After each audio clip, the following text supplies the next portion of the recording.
I'm Samuel Ellis. I'm 28 years old. And my own mother told me that the greatest gift I could give my brother for his wedding was to vanish from the family forever. Before I tell you how a multimillion-dollar CEO showed up in the middle of that catastrophic wedding and changed my life with a single sentence, let me know where you're watching from in the comments. It's good to know you're out there. The sound of chaos is a strange thing. From the quiet of my car in the far corner of the parking lot, it was a muffled symphony of disaster. I could imagine the discordant notes, the confused chatter of 100 guests, the shrill, panicked questions, and above it all, the booming, furious voice of my brother, Brian. It was the sound of a perfectly orchestrated world coming completely, beautifully undone. The sun was low in the sky, casting long shadows across the manicured lawns of the eerie Grand Manor, the venue I had so carefully selected months ago. It was warm on my skin, a stark contrast to the core of ice that had formed in my chest. Inside that magnificent building, a wedding was supposed to be happening. His wedding, the wedding I had planned, the wedding I had paid for, the wedding I had just single-handedly obliterated. I leaned my head back against the worn fabric of the driver's seat and closed my eyes, picturing the scene. The grand ballroom, which should have been filled with the scent of roses and roast chicken, would be stark and empty. The tables, which I had mapped out with military precision, would be bare. No white linens, no gleaming silverware, no custom floral centerpieces. The string quartet I had booked would be at home, their instruments silent. The caterers would be packing up their unused ingredients. My phone, lying on the passenger seat, was having a seizure. It buzzed and vibrated relentlessly, the screen lighting up in a frantic, predictable cycle. Dad, Brian, Aunt Carol, Brian. It was a desperate, digital scream for the person they had banished just last night. The fixer, the problem solver, the family janitor. But that person was no longer available. I could see them so clearly. My mother, Eleanor, her face a mask of horrified disbelief, her social standing crumbling with every passing second. My father, Richard, pale and useless, wringing his hands as he always did in a crisis. And Brian, my golden boy brother, his handsome face, usually so smug and self-assured, would be contorted into a mask of pure, impotent rage. And Lauren, the bride, a part of me, a small, lingering part, felt a pang of sympathy for her. She was collateral damage in a war she hadn't even known was being fought. They wanted me to vanish. A simple request, delivered with the casual cruelty of a death sentence. So I did. I vanished. And I took their perfect day with me, pulling it down into the abyss right alongside me. My hand turned the key in the ignition. The old engine coughed, then settled into a familiar, comforting rumble. I didn't look in the rearview mirror. There was nothing left for me back there. As I pulled out of the parking lot and onto the open road, the frantic buzzing of my phone faded into the background. For the first time in 28 years, I wasn't driving toward a problem I had to solve. I was driving away from one. I was driving toward an unknown future, leaving behind the smoldering ruins of my past. It wasn't supposed to end like this, but then again, they were the ones who lit the match. It started so much earlier than just one night, a long, slow burn of slights and sacrifices that all led to this final, glorious explosion. To understand how a man could dismantle his own brother's wedding, you have to understand what it was like to grow up as me in the Ellis house. There were two sons, Brian, the golden child, and Samuel, the other one. Brian was born with a spotlight attached to him. He was the charming one, the witty one, the one who looked good in the family Christmas photo. I was the one who made sure the camera had batteries. From as early as I can remember, our roles were defined. When Brian's brand new bicycle got a flat tire, I was the 10-year-old who spent a Saturday afternoon with my dad's rusty tools, patching the tube until my knuckles were raw. Brian was too busy telling the neighborhood kids about the great injustice that had befallen him. When he got the bike back, he rode off without a word of thanks. My father clapped me on the back and said, "Good job, son. You're a practical one." It was meant as a compliment, but it felt like a label. Brian was the star. I was the stagehand. This dynamic only intensified as we got older. While Brian was out setting records on the football field or being elected class president, I was the one who discovered a passion for how things worked, not just bicycle tires but systems. Specifically, the teetering, often chaotic system of our family's business, Ellis Groceries. It was a decent little store, a fixture in our Erie, Pennsylvania community. My father ran it with his heart, but not always with his head. By the time I was 16, I was unofficially balancing the books, creating the weekly staff schedules, and figuring out why the produce was spoiling a day faster than it should. I remember one brutal winter when I was in college, home for Christmas break. A blizzard hit, burying the town in 3 feet of snow. The power went out. Our store's ancient generator, the one my dad had been meaning to replace for years, failed to kick on. We had tens of thousands of dollars worth of frozen and refrigerated goods that were about to become a catastrophic loss. My father was in a state of pure panic. My mother was lighting candles and praying. Brian, home from his fancy university, was complaining that the Wi-Fi was down and he couldn't talk to his girlfriend. I bundled up, waded through the snow to the store, and spent the next 36 hours living on coffee and adrenaline. I manually hauled bags of ice from the one supplier in town who still had power. I rearranged the entire dairy section, packing the most perishable items in insulated containers. I called a friend whose dad was an electrician, and together, in the freezing dark, we managed to bypass the generator's faulty starter and get it roaring to life.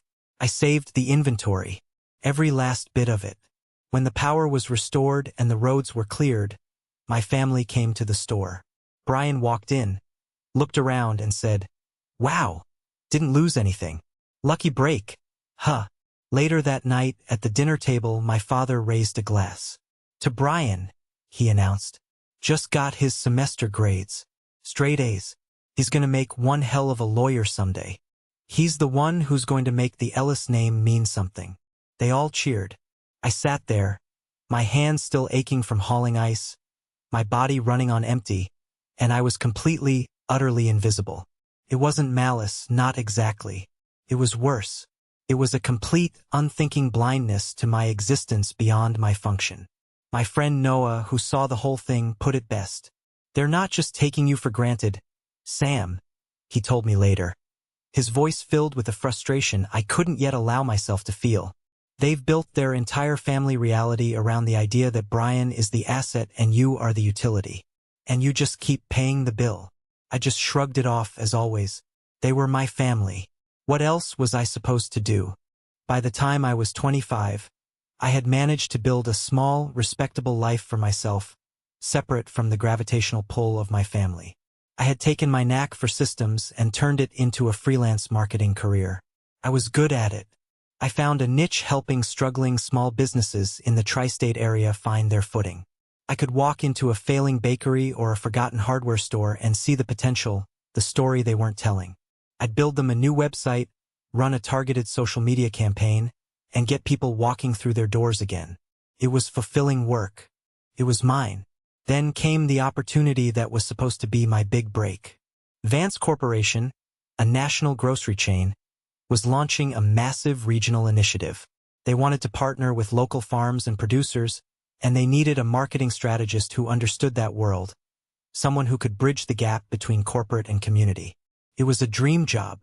The contract was for $40,000, which to me at the time might as well have been $1 million. It was more than a paycheck. It was validation. It was proof that I was more than just the family fixer. I poured my heart into the proposal. I spent weeks researching, crafting a campaign that was authentic and powerful. Paid off. I beat out dozens of other applicants and went through 3 rounds of interviews. The final step was a meeting with the CEO himself, Arthur Vance.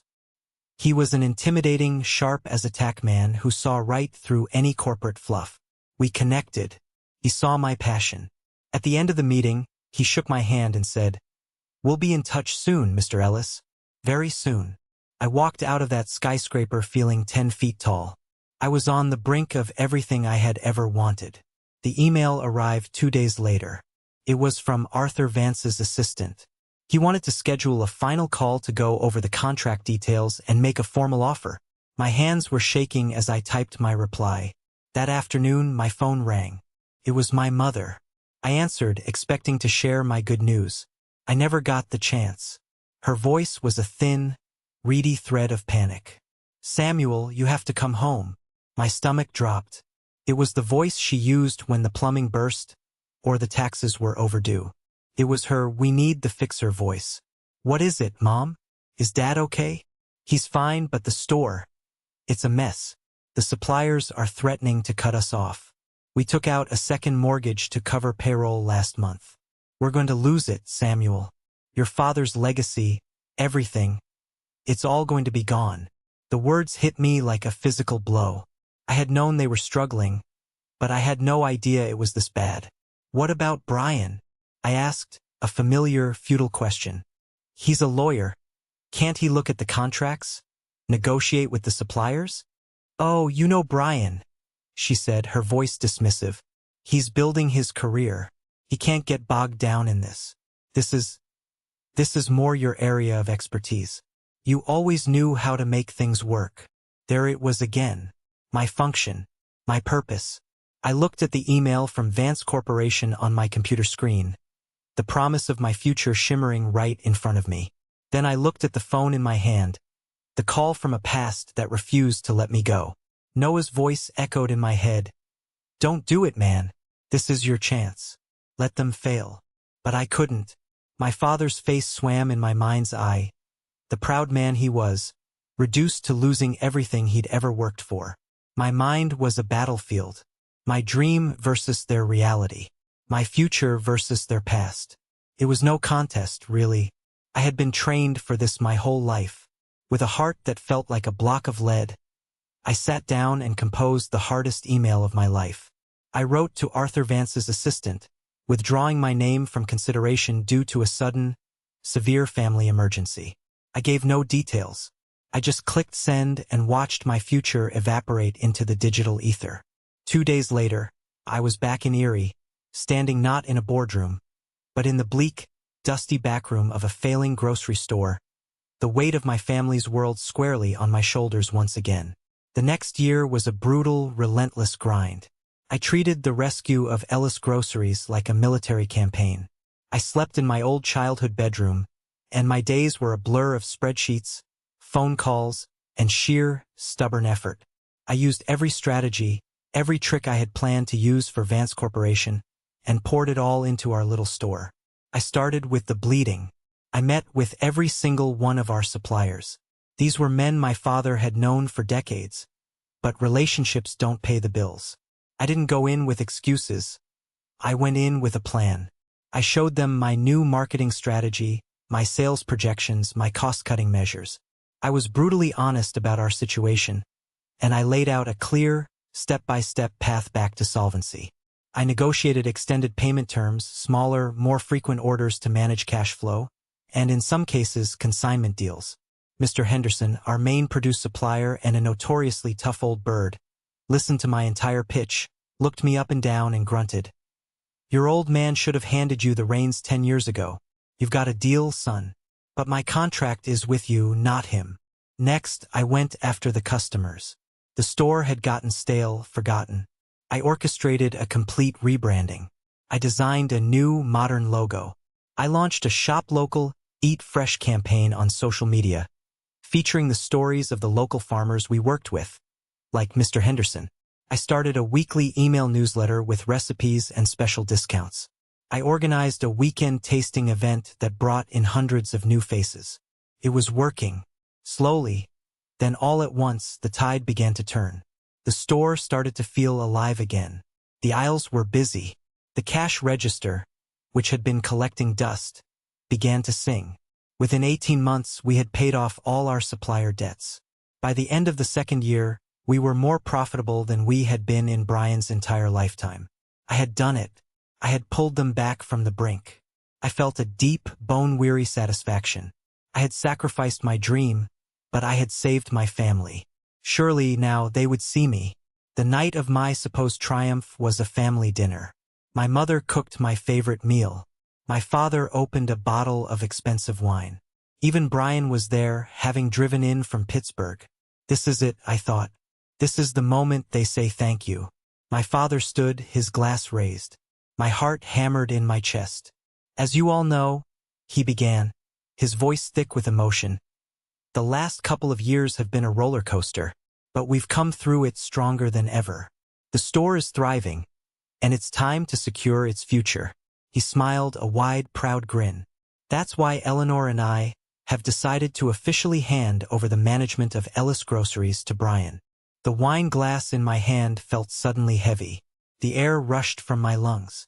I must have misheard. I looked around the table. My mother was beaming. My Aunt Carol was clapping her hands together softly. And Brian was looking magnanimous, like a king accepting his rightful crown. What? The word was a croak. It's the logical choice, Samuel, my mother said gently, as if explaining something to a slow child. Brian has the education, the legal background. He sees the big picture. Running a business is about more than just stocking shelves. The insult was so profound, so dismissive, it left me speechless. Brian leaned forward, a condescending smile playing on his lips. He patted my hand. You did a good job, Sammy. Really, you held down the fort. But it's time for a real professional to take over. Don't you worry, he added, as if granting a great favor. You can keep handling the day-to-day operations. You're great at that. I looked at my father, pleading with my eyes. He just shrugged, a slight, uncomfortable twitch of his shoulders. It's for the best, son. Brian will elevate the family name. They hadn't just given him the credit. They had, in their minds, completely invalidated my contribution. I wasn't the architect of the success. I was just the hired help who had kept the lights on until the real boss arrived.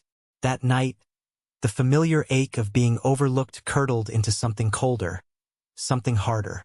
For the first time, I didn't just feel invisible. I felt erased. And the most pathetic part? I stayed.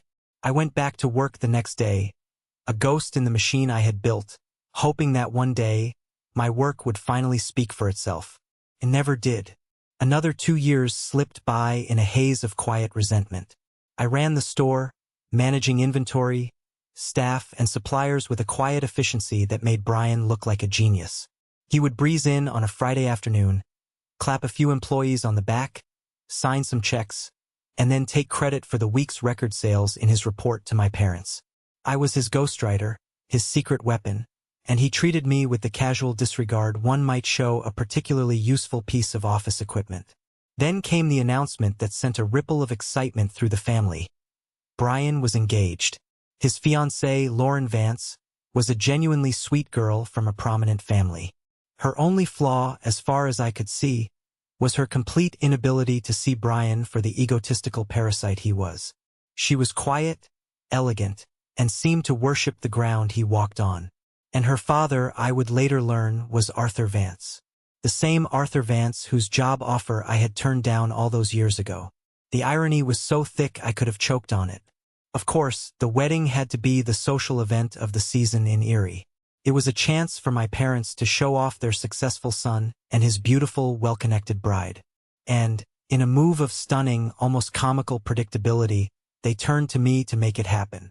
Samuel, darling, my mother said, cornering me in the dairy aisle one Tuesday, you simply must plan the wedding. You're the only one with the head for details and budgets. Brian is far too busy with the firm, and Lauren's family is handling the rehearsal dinner. It would be such a tremendous help. It was the same old song. Too important for the work, but happy to take the glory. A sane person would have laughed in her face. A sane person would have told her to hire a professional. But a small, stupid, stubbornly hopeful part of me saw this as a final chance. Maybe this time it would be different. This wasn't about the store. This was a personal family event. If I could execute this flawlessly, if I could give Brian and his bride the perfect day, then they would have no choice but to acknowledge me, to thank me, to finally see me. So I said yes. I'd be honored, Mom. The lie tasted like ash in my mouth. I approached the task like a business project. I created spreadsheets. I made timelines. I researched vendors with the tenacity of a detective. I sat down with Brian and Lauren to understand their vision, which mostly consisted of Brian pointing at pictures in glossy magazines and saying, "I want that." The budget was the first hurdle. My parents magnanimously offered $15,000.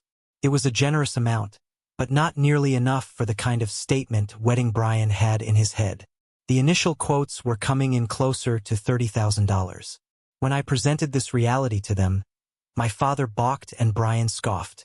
"Well, figure it out, Sam," Brian said, as if I could magically pull money from thin air. And so, in a moment of utter self-destructive insanity, I made the fatal error.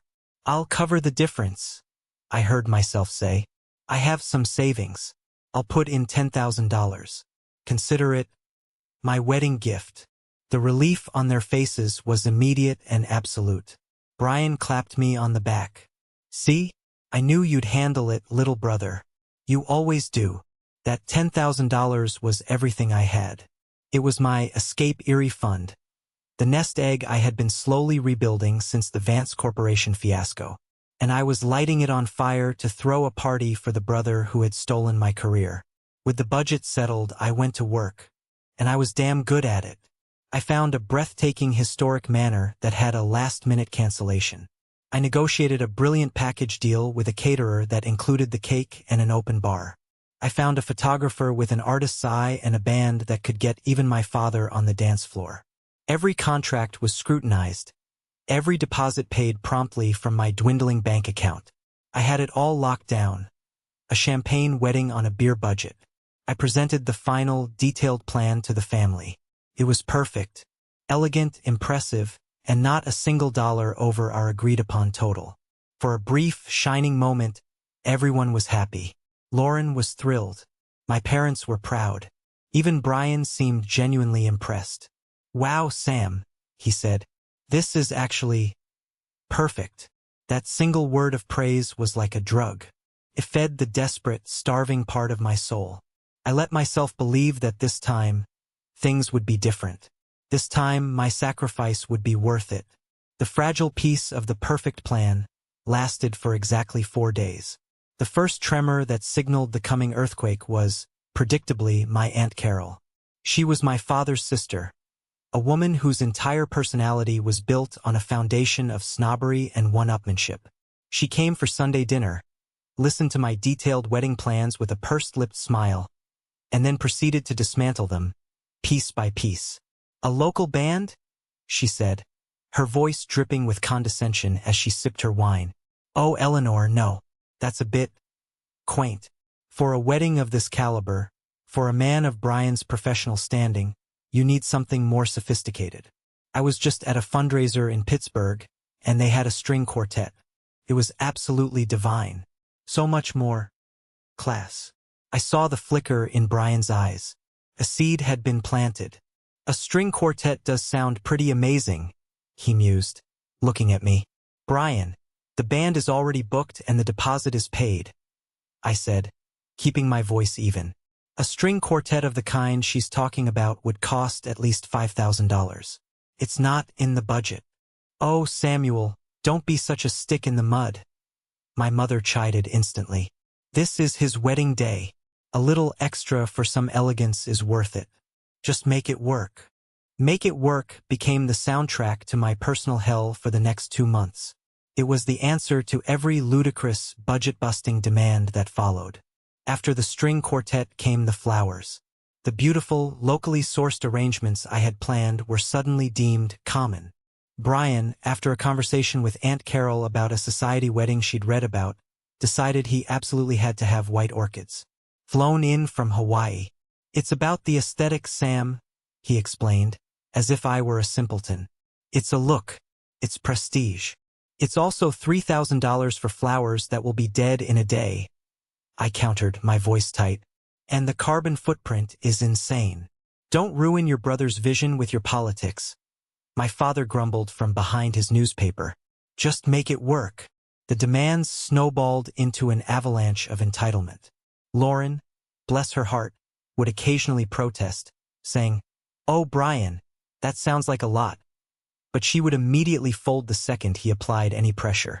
He wanted a custom ice sculpture of their initials. He wanted a vintage Rolls-Royce for their arrival. He wanted a celebrity DJ from Cleveland to take over after the quaint local band finished their set. Each new demand was a battle.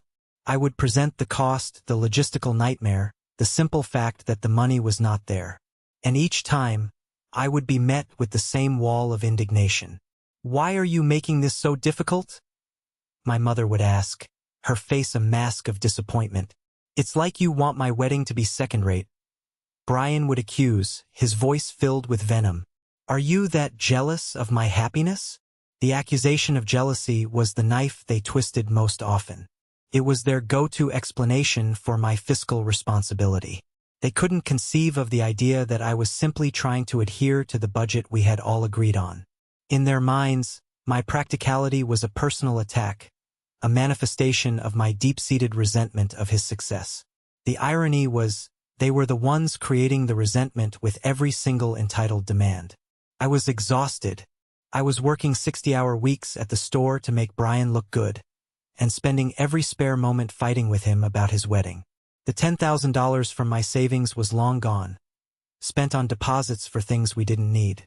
Now they were expecting me to fund this ever-expanding fantasy out of my own pocket, a pocket they knew was not deep.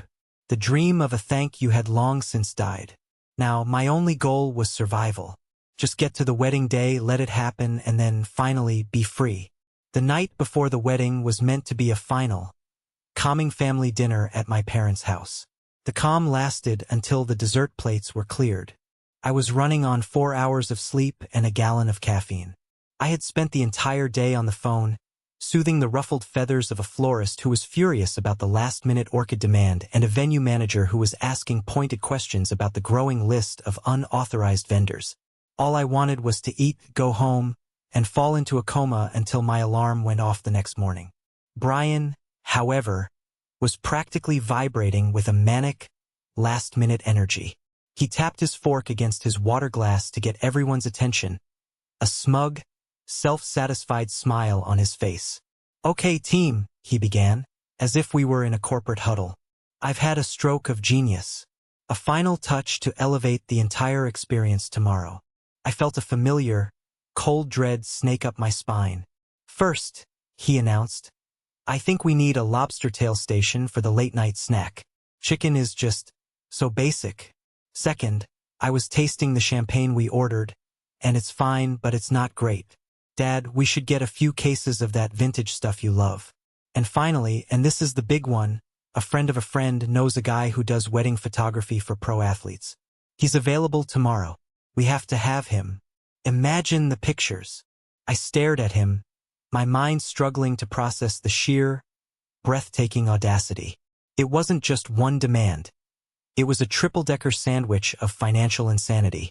I placed my fork down very carefully.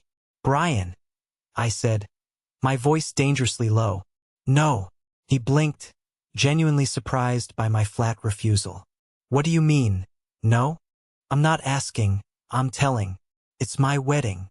The caterer's final numbers were due last week," I explained, ticking the points off on my fingers. "The alcohol has been purchased and delivered, and we have an excellent, very expensive photographer already under contract.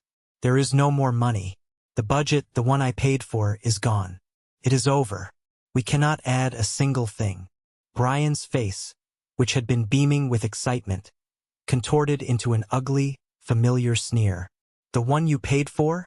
Oh, please, don't act like you're some great martyr. It's $10,000. That's a rounding error on my future salary. You're being pathetic and cheap just like always. You're trying to ruin this for me. You've been trying to sabotage this wedding from the beginning because you can't stand to see me happy." The accusation, so ludicrous and so cruel, hung in the air. I looked around the table for support, for just one person to say, "That's enough, Brian." My father suddenly found the pattern on his dinner plate intensely fascinating.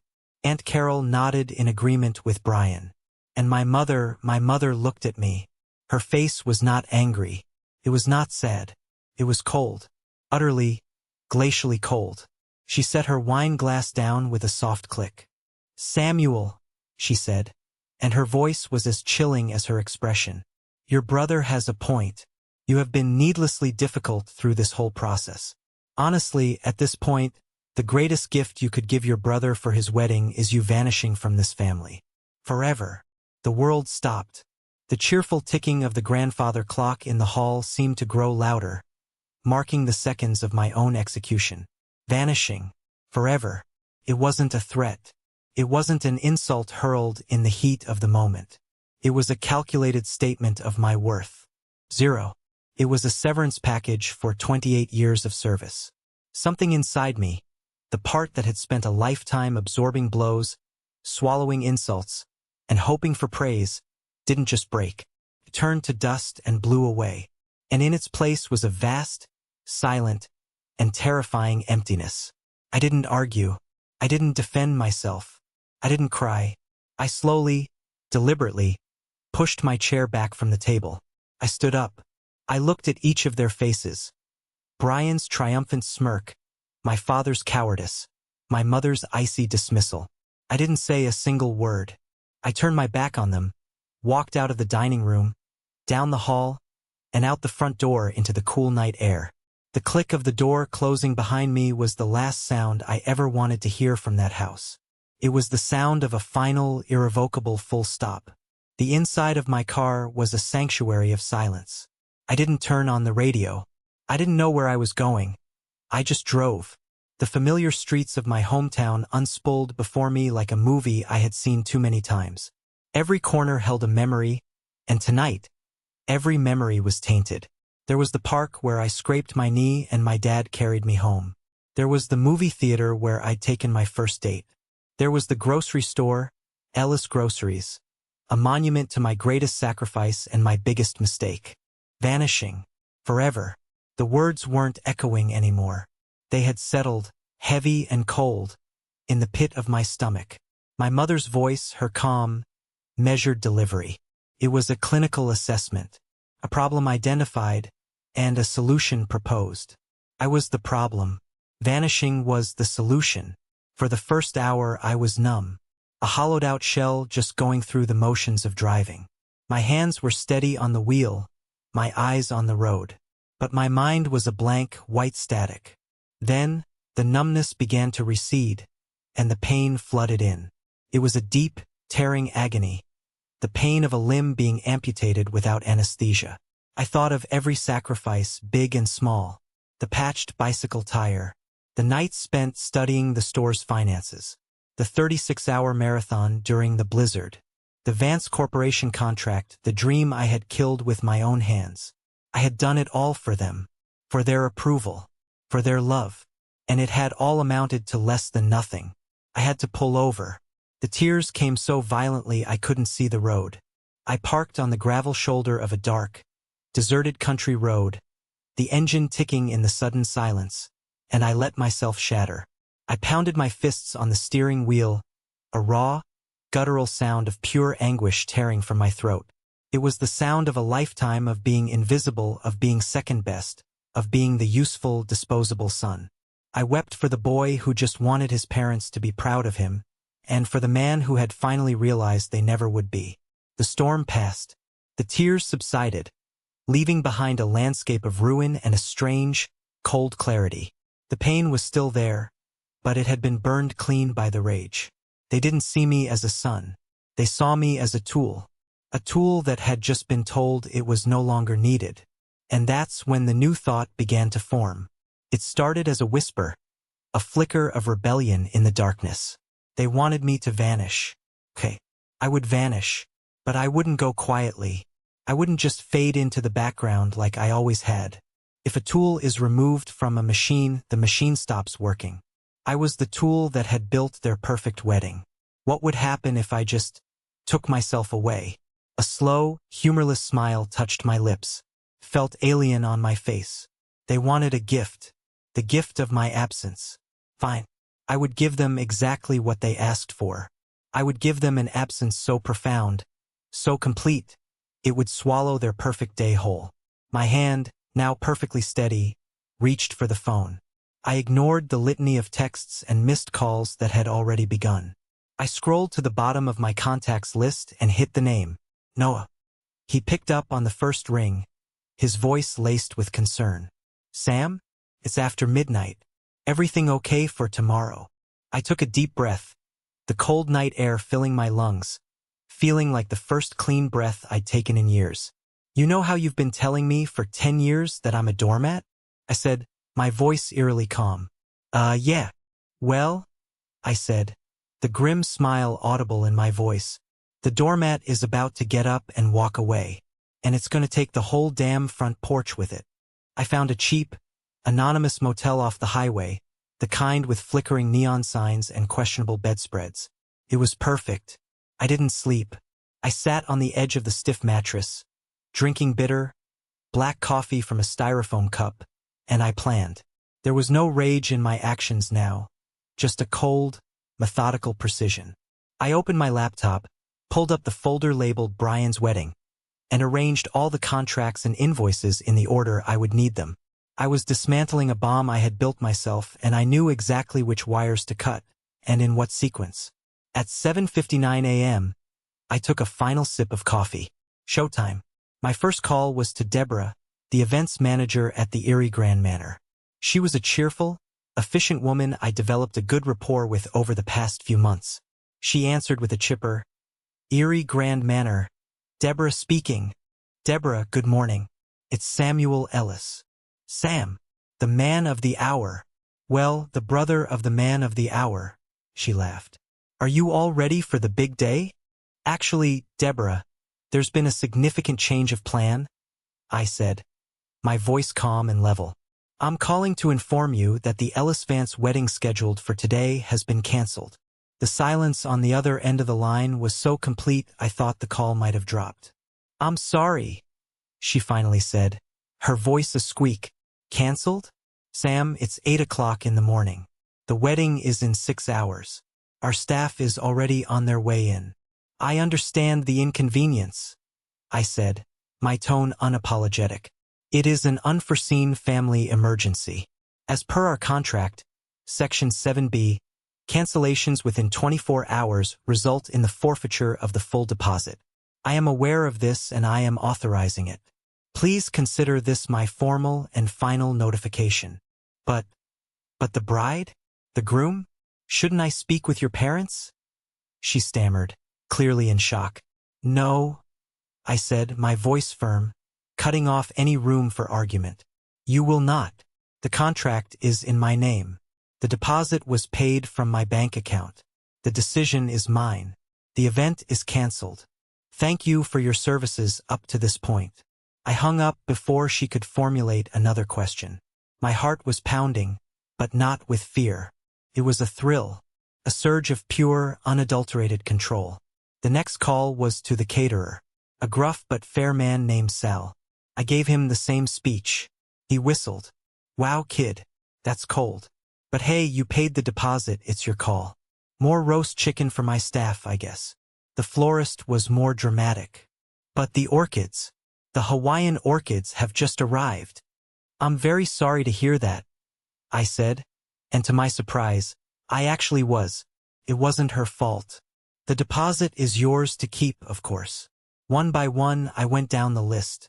The band, the photographer, the limo service for the Rolls-Royce, the calligrapher, the bakery for the 5-tier cake. Each conversation was a nail in the coffin of my brother's perfect day. With each call, I felt lighter. I was severing ties not just to a wedding, but to a lifetime of servitude. I was reclaiming my time, my money, and my sanity. By 9:45 a.m., it was done. An entire wedding, meticulously constructed over 6 months, had been vaporized in under 2 hours. I logged into my online banking. The non-refundable deposits were a painful loss, nearly $3,000. But the larger payments, the final balances I had been scheduled to pay on the day, were now safe. $7,000 of my hard-earned money was no longer destined to be turned into ice sculptures and dead flowers. It was mine. I took the burner phone I had bought the night before from a 24-hour gas station, turned it on, and sent one single text to my own number, which I had left on and charging in my car. They wanted me to vanish. Wish granted. Then I snapped the cheap phone in half and tossed it in the motel trash can. I packed my bag, checked out, and got back in my car. This time I knew where I was going. South. Anywhere but here.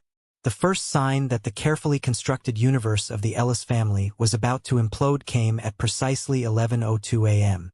My mother, Eleanor, swept into the grand ballroom of the Erie Grand Manor, ready to assume her role as the gracious mother of the groom. She was expecting to see a flurry of activity. Florists arranging centerpieces, caterers setting up serving stations, the band doing a sound check. She was met with silence, an emptiness. The vast room was a hollow cavern. The tables were stacked against one wall, the chairs against the other. The floor was bare. There wasn't a flower, a tablecloth, or a single human being in sight.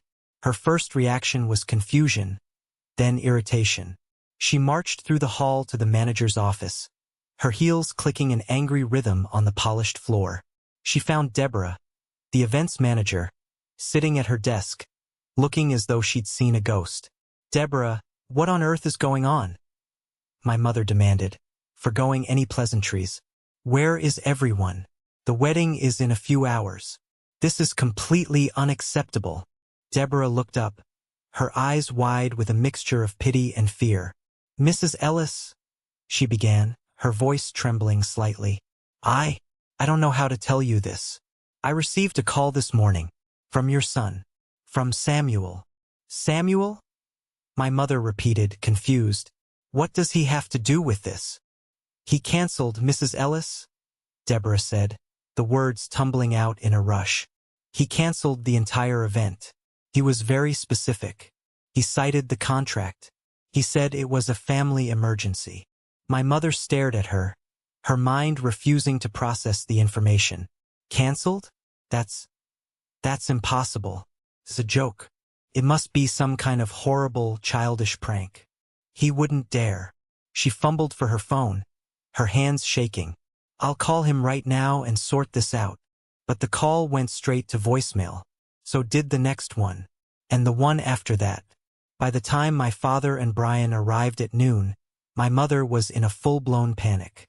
Brian walked in, beaming, ready to inspect his kingdom, and was met with the sight of his mother pacing frantically in an empty room. "What's going on?" he asked, his smile faltering. "Why isn't anything set up?" "It's Sam," my father said, his face grim.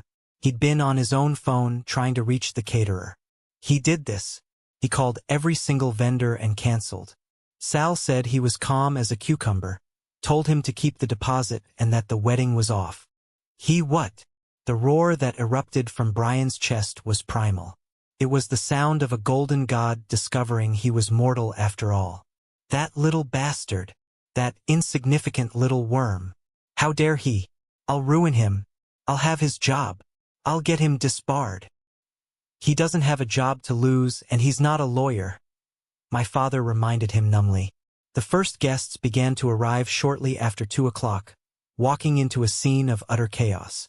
Instead of champagne and classical music, they were met with the sight of the groom, red-faced and screaming into his phone, the mother of the groom weeping in a corner, and the father of the groom looking utterly helpless. And then they saw the bride. Lauren was standing by a window, a statue of frozen horror, her perfect makeup ruined by silent tears. Her dream day had turned into a public spectacle of humiliation. The whispers started immediately, spreading through the arriving crowd like a virus. "What happened? Did he get left at the altar? I heard they couldn't afford it." Someone said the brother had a breakdown. Brian, in his rage, made everything worse. He tried to bully the venue staff into action. "I don't care what my brother said. I'm the groom. Get some tables out here. Order pizzas. Do something."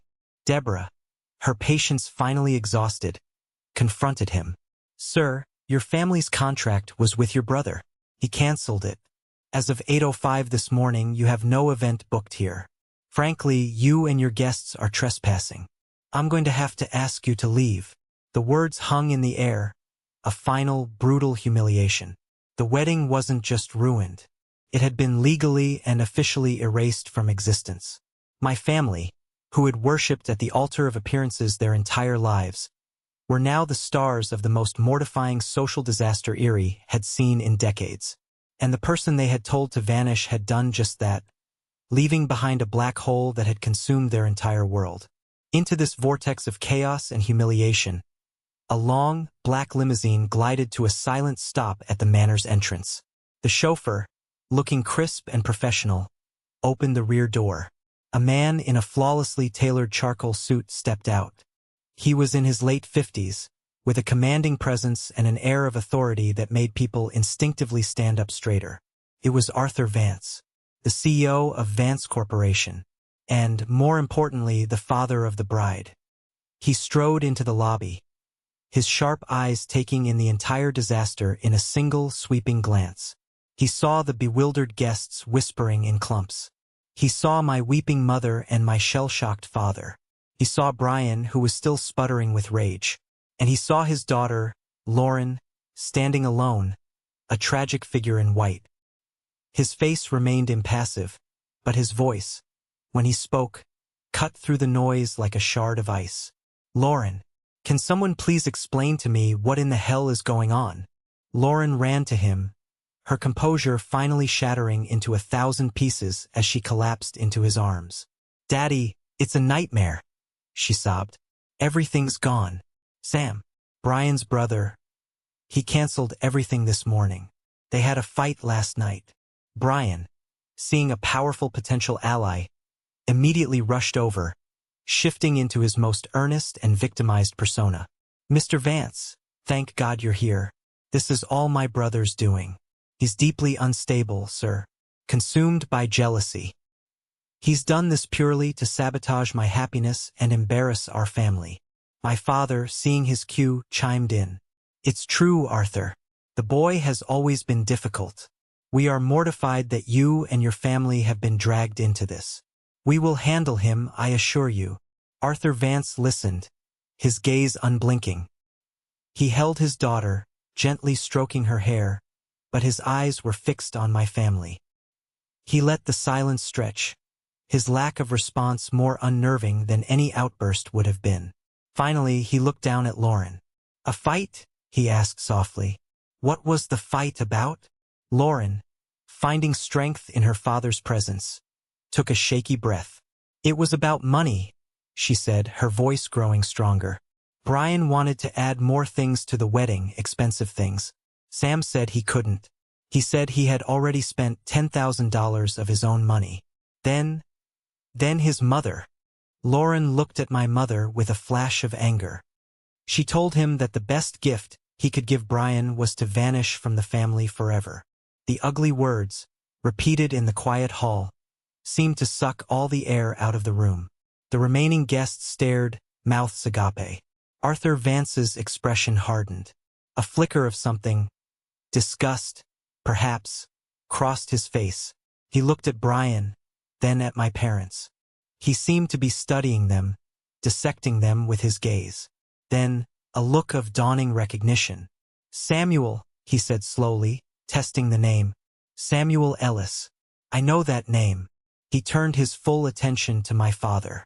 "Richard, let me ask you something. Do you have any idea who your other son really is?" My father looked utterly bewildered. "What are you talking about, Arthur? He's a good boy. He helps out at our grocery store." Arthur let out a short, sharp bark of a laugh. It was a sound of pure contempt. "No, your son, Samuel, is the marketing prodigy who nearly landed a major contract with my company years ago. I interviewed him myself. He had more talent and insight in his little finger than most of my senior staff have in their whole bodies. He withdrew at the last minute because of a family emergency. I see now what that emergency was. He was coming home to save your asses." He took a step forward, his voice dropping to a low, dangerous tone that was more intimidating than any shout. "You had a racehorse in your stable, and you were treating it like a plow mule. You were so blinded by the cheap shine of this one," he gestured dismissively at Brian, "that you couldn't see the pure gold standing right next to you." He let the words hang in the air, a public indictment of their life's greatest failure. Then he delivered the coup de grace. "I am going to find your son. And when I do, I'm not just going to offer him a job. I'm going to offer him a promotion to a senior role in my company, with a salary that will make his brothers look like a joke. I'm going to give him the career and the respect that you were too ignorant and too cruel to give him yourselves." He looked at Brian, his eyes filled with a chilling finality. "Congratulations, son. You got your wish. Your brother has vanished. And in doing so, he has exposed you all for the pathetic, short-sighted fools you truly are." CTA. This was the moment that changed everything, the moment I finally took back control of my own life. Thank you for sticking with me this far. You guys are amazing. If you could, please hit that like button and comment the number 1 down below, just so I know you've been on this journey with me. It doesn't just help more people find this story. It lets me know that my experiences mean something to someone out there. Your support is the biggest motivation for me to keep sharing the rest of my journey. The fallout from Arthur Vance's verbal detonation was swift and absolute. He didn't wait for a response. He simply put a protective arm around his daughter and guided her through the stunned crowd and out of the manor. As they passed one of the bare tables, Lauren paused. With a quiet, deliberate movement, she twisted the large diamond engagement ring from her finger and placed it on the polished wood. It glittered under the chandeliers, a lonely, expensive monument to a future that would never happen. A quiet, final divorce from the whole Ellis clan. The departure of the Vances was like pulling the plug on a life support machine. The last vestiges of hope for salvaging the day, or their reputation, died. The remaining guests, now armed with the full, juicy story, began to flee as if escaping a burning building. They left in a torrent of whispers, eager to spread the tale of the Ellis family's spectacular implosion. Left alone in the echoing hall, my family finally crumbled. My mother collapsed into a chair, her sobs now loud and ugly. My father just stood there, looking old and shrunken, his face the color of ash. Brian, however, was a volcano of rage. His humiliation was so complete, so public, that it could only be expressed through violence. He let out a wordless scream and kicked a decorative urn, sending it crashing to the floor where it shattered into 100 pieces. "This is all his fault," he shrieked, his voice cracking. "He'll pay for this. I'll find him. He thinks he can run to Vance? I'll tell them what he is. I'll destroy him." Later that night, fueled by whiskey and self-pity, Brian made his final, fatal mistake.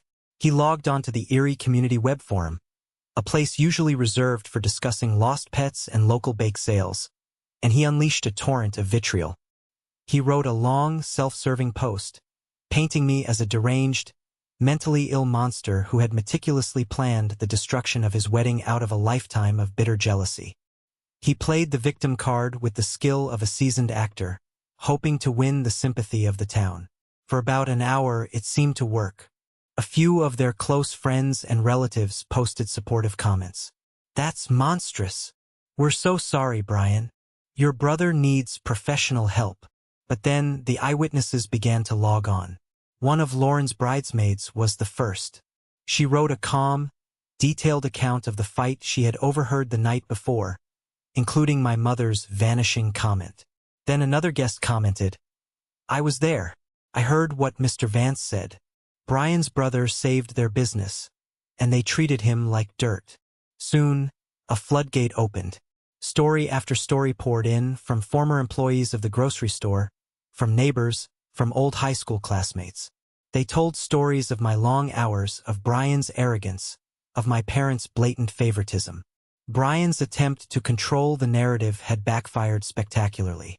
He hadn't just started a fire, he'd thrown gasoline on it. By morning, the post had become the hottest topic in town. The Ellis family name wasn't just mud. It was radioactive. Hundreds of miles south, in a nondescript motel room in North Carolina, I was blissfully unaware of the digital firestorm I had created. I had spent the day driving, the steady hum of the highway a balm to my frayed soul. With every mile marker that passed, I felt the weight of my old life receding. I was exhausted, but it was a clean exhaustion, the feeling of having completed a long and arduous journey. That evening, I took a deep breath and turned my phone on.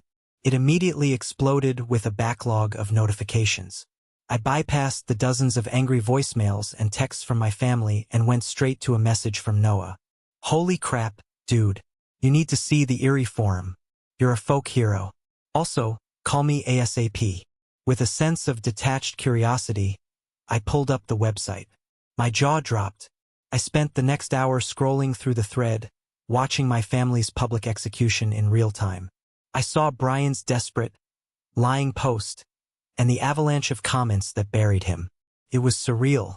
My private pain had become public knowledge, and for the first time, people were taking my side. Then I saw I had a voicemail from an unknown number with a Charlotte area code. My heart skipped a beat. I pressed play. Mr. Ellis? Samuel? This is Arthur Vance. I hope this number is correct. Your friend Noah was kind enough to provide it. I meant what I said today. I have a business proposal I would very much like to discuss with you. Please, give me a call when you get a moment. His voice was exactly as I remembered it. Calm, direct, and radiating authority. It was the voice of a different world, a different future. As I was staring at the phone, another call came in. The caller ID read Dad. A part of me wanted to ignore it, to block the number and be done with it forever. But another part needed to hear it. I needed to know what they would say, now that their world was in ashes. I answered. The voice on the other end was not the booming, confident patriarch I knew. It was the thin, reedy voice of a defeated man. Samuel? Thank God. Where are you? Does it matter? I asked, my voice flat. Listen, son. He began, a pleading tone in his voice. You've made your point. You were angry. We understand. But this has gone too far. You've humiliated us. You need to come home now. We have to do damage control. You can release a statement, say you had a breakdown. We can fix this. The sheer, unmitigated gall of it left me breathless. Even now, after everything, his first instinct was to use me to fix the problem I had created in response to their abuse. Fix this, I said, a cold, humorless laugh escaping my lips. There is no this to fix. There is no we. You made that perfectly clear last night. I'm just giving you what you wanted. Don't be so dramatic, Samuel. This isn't just about us. It's about the family name, the inheritance. He trailed off, realizing how pathetic it sounded. The family name is your problem now, I said, my voice as cold and hard as steel. The inheritance is gone. Isn't it? And so am I. You told me to vanish. I'm taking your advice. This is the last time you will ever speak to me. Samuel, wait. Don't you dare hang up on me. I pressed the red icon on the screen, ending the call. Then, with a strange sense of ceremony, I blocked his number. Then my mother's. Then Brian's. Then Aunt Carol's. It was a digital massacre, a final, cleansing purge. The lines of communication were cut. The severance was complete. The phone call with Arthur Vance changed the trajectory of my life. He didn't just offer me a job, he offered me a lifeline. 2 days after our call, I was on a plane to Charlotte, North Carolina, for an in-person meeting. I walked into the Vance Corporation headquarters, a gleaming tower of glass and steel, feeling like an imposter. But Arthur treated me not as a charity case, but as a valued colleague. He had remembered my marketing proposal from all those years ago. You had an instinct for the heart of a business, Sam, he told me, sitting across from me in his corner office that overlooked the city. It's a rare gift. I want that gift here. He made me an offer that made my head spin. Senior marketing strategist for the entire Southeast region. The salary was more than my father had made in his best year at the grocery store. Came with benefits, a relocation package, and most importantly, a chance to start over completely and totally. I accepted on the spot. Asheville, where the regional office was located, became my new home. It was a city alive with a creative, vibrant energy that felt a million miles away from the stagnant, judgmental fishbowl of Erie. The mountains that surrounded the city became my sanctuary. For the first time in my life, I felt like I could breathe. Work was my salvation. I poured all the energy I had once spent on my family's drama into my new career. I was surrounded by smart, ambitious people who challenged me and respected my ideas. I wasn't Brian's little brother or the fixer. I was Sam, the guy who had a knack for turning struggling campaigns into massive successes.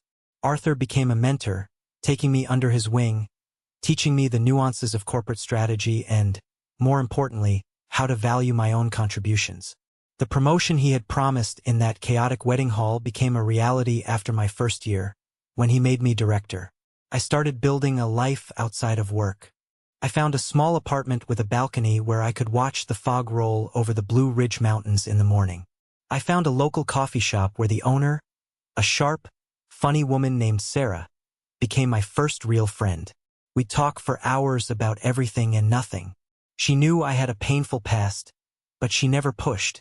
She just created a safe space for me to be myself. Noah, my oldest friend, was my connection to my former life. He'd give me periodic updates. The news from Erie was a relentless drumbeat of decline. Ellis Groceries had gone into bankruptcy within 6 months of my departure. The public humiliation from the wedding disaster had been the final nail in its coffin. No one wanted to shop at the store run by those people. My parents lost everything.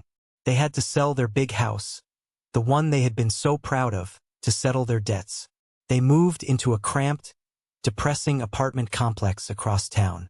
Brian's life had imploded even more spectacularly. After Lauren broke the engagement, his firm, embarrassed by the scandal, had quietly let him go. No other reputable firm in the area would touch him.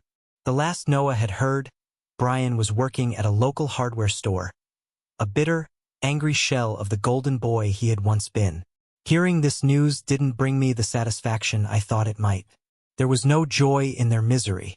There was just a profound, hollow sadness for the waste of it all.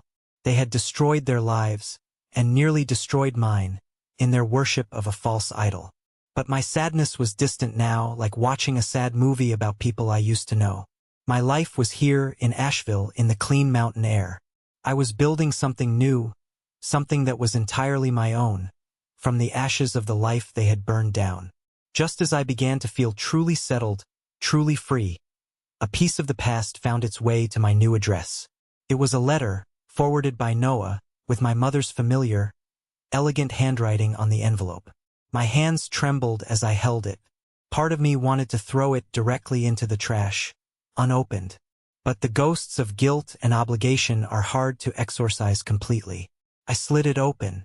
The letter was a masterpiece of emotional manipulation. It began with a flowery, tear-stained apology for the unfortunate words spoken that night, quickly pivoted to her current state. She wrote that she was terribly ill. A mysterious ailment, she called it, that the doctors couldn't seem to diagnose. She was weak. She was fading. She spent most of her days in bed.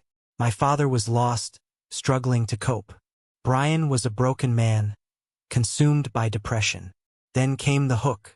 Her one final wish, the only thing that could bring her peace in her final days, was to see me, to look into my eyes and tell me how sorry she was, to heal the rift in our shattered family before it was too late.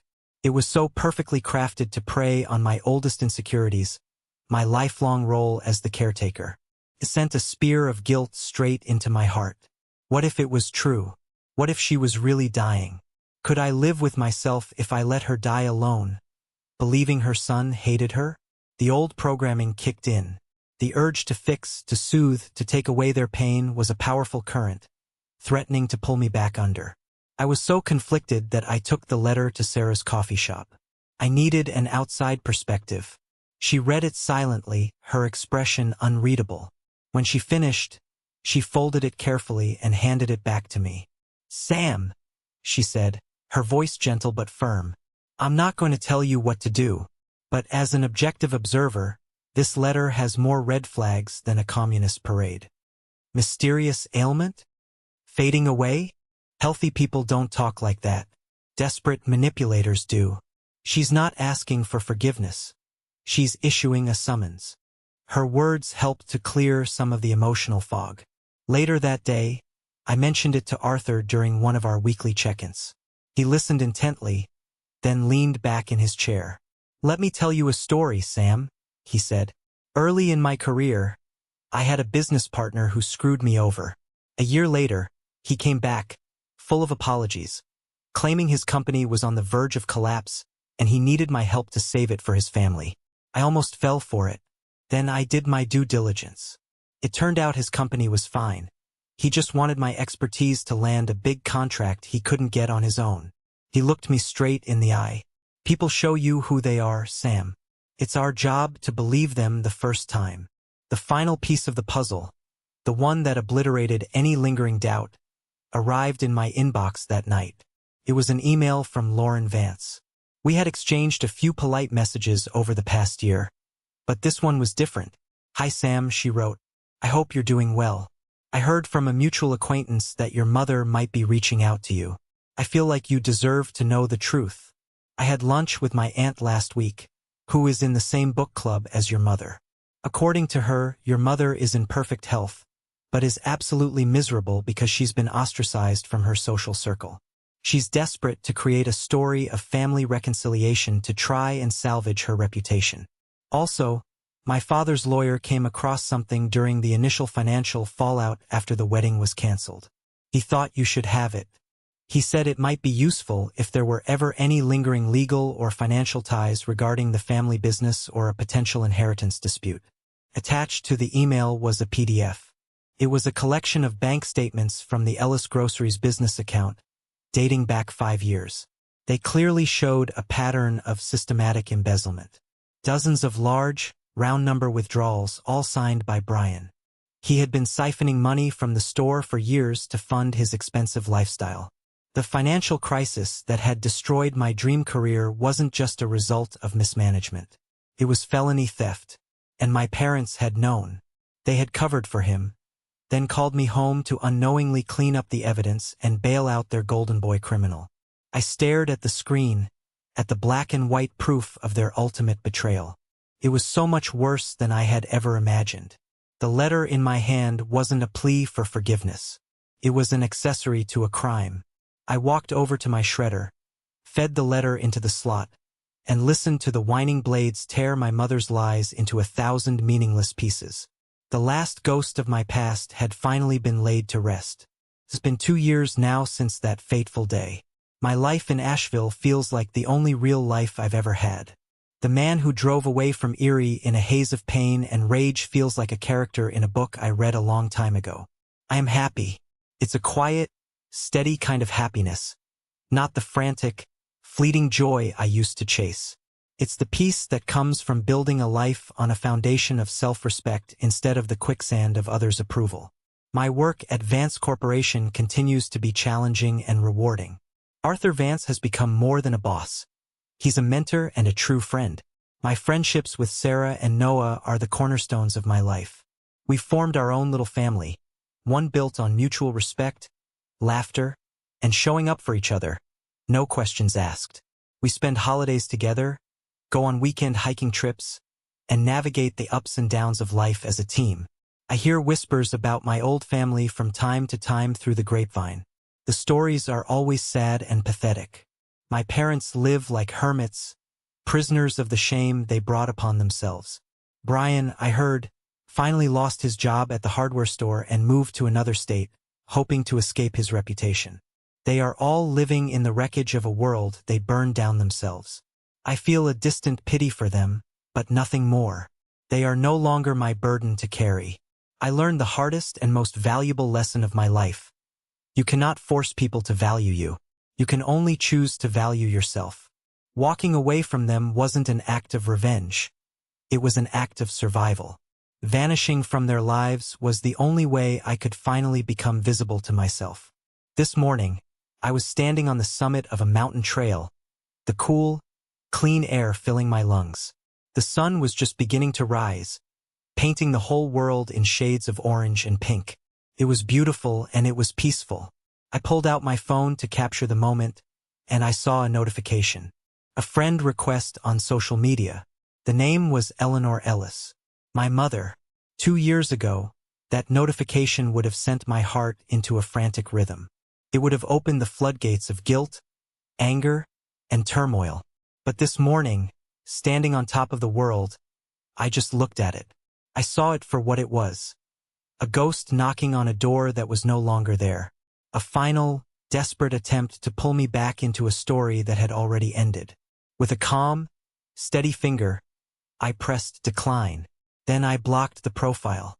I put my phone back in my pocket, took a deep breath of the mountain air, and watched the sunrise. The sky was vast and open, and for the first time in my life, it was all mine. Thank you for listening to my story. I hope it resonated with you in some way. It took me a long time to realize that my worth wasn't determined by my family's approval, and that real strength often means choosing to let go. Have you ever been in a situation where you had to make a difficult choice to protect your own peace? I'd be honored to read your story in the comments below. And if you wouldn't mind, please give this video a like and subscribe so you don't miss what I share next. Your support truly means the world